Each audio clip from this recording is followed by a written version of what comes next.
দর্শক, শেষ পর্যন্ত পাকিস্তানের উদ্যোগে চীনকে নিয়ে বাংলাদেশকে নিয়ে তিন দেশীয় একটা জোট কি হতেই চলেছে? যখন আমাদের সার্ক বেশ অকার্যকর, সার্কের সর্বশেষ সম্মেলন হয়েছে সেই 2014 সালে, 2016 সালে ভারত পাকিস্তানের সম্মেলনে অংশগ্রহণ করেনি, তারপর থেকে সার্ক সম্মেলন হয়নি। সার্ক যখন অকেজো, তখন প্রফেসর ইউনূসের সরকার এসে পাকিস্তানের সঙ্গে এবং চীনের সঙ্গে সম্পর্ক ঝালাইয়ের নামে ত্রিদেশীয় একটা জোট করতে চলেছে এমন খবর দিচ্ছে আন্তর্জাতিক গণমাধ্যম, আন্তর্জাতিক সংবাদ সংস্থা এবং ভারত পাকিস্তানের গণমাধ্যম। কি হতে চলেছে? যদিও বাংলাদেশ থেকে ভিন্নতর কথা বলা হয়েছে, পররাষ্ট্র উপদেষ্টা ভিন্ন কথা বলেছেন, সেই কথা আমরা জানি। আদতে শেষ পর্যন্ত ভারতকে পাশ কাটিয়ে কিংবা ভারতকে চাপে ফেলার জন্যই পাকিস্তানের উদ্যোগে বাংলাদেশ কি সাড়া দিতে চলেছে তিন দেশীয় জোটের গঠন প্রক্রিয়ায়? সে আলোচনা করবে এই ভিডিওতে। থাকবেন পলিটিক্স টিভির নিয়মিত আয়োজনে।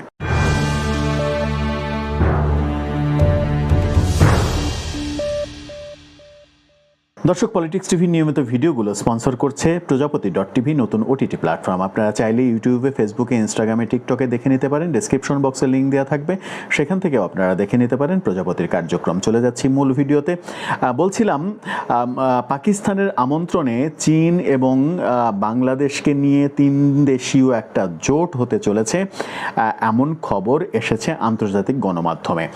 কিছুদিন আগে আমাদের পররাষ্ট্র উপদেষ্টা তিনি অস্বীকার করেছেন সম্প্রতি চীনে তিন দেশীয় পররাষ্ট্র মন্ত্রী এবং সচিব পর্যায়ের বৈঠক হয়েছে এবং সেই বৈঠকে তিন নেতা, আমাদের পররাষ্ট্র সচিব সেখানে উপস্থিত ছিলেন, তিন নেতা সবাই হাতে হাত দিয়ে হাত উঁচু করে ছবি তুলেছেন, একটা প্রতীক দেখিয়েছেন যে তারা তিনজন মিলিত হয়ে কিছু একটা করতে চলেছেন। কিন্তু বাংলাদেশ সরকার সেটা অস্বীকার করেছে যে না, পাকিস্তানের সঙ্গে চীনের সঙ্গে কোনো ধরনের জোট হচ্ছে না।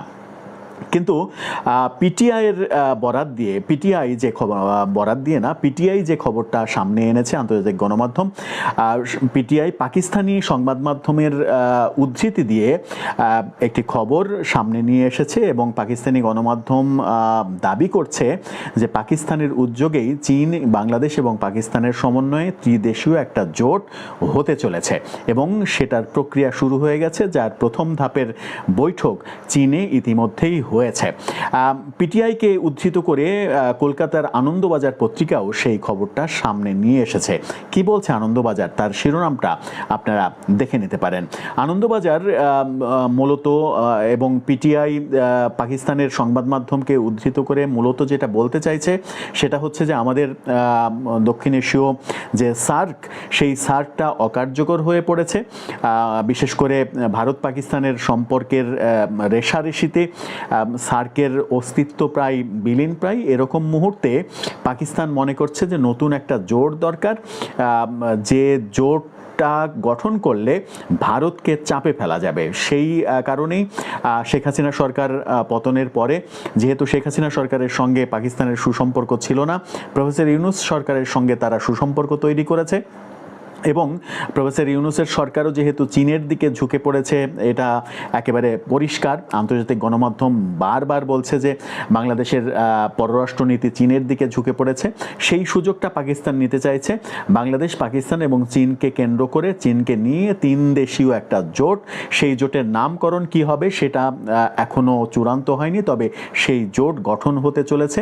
পাকিস্তান এবং সেই উদ্যোগের প্রধান হোতা, এমনটা পাকিস্তানি গণমাধ্যম তুলে ধরেছে, যেটা পিটিআই তুলে ধরেছে পাকিস্তানি গণমাধ্যমের উদ্ধৃতি দিয়ে। কি হতে চলেছে? তার মানে আমরা কি পাকিস্তান প্রীতিকে আনুষ্ঠানিক পর্যায়ে নিয়ে যেতে চাচ্ছি, খাতা কলমের পর্যায়ে নিয়ে যেতে চাচ্ছি? আমরা শেখ হাসিনা সরকারের পতনের পরে দুটো জিনিস খেয়াল করছি খুব করে, সেটা হচ্ছে যে একটা হচ্ছে যে ভারত বিদ্বেষটা তুমুল আকারে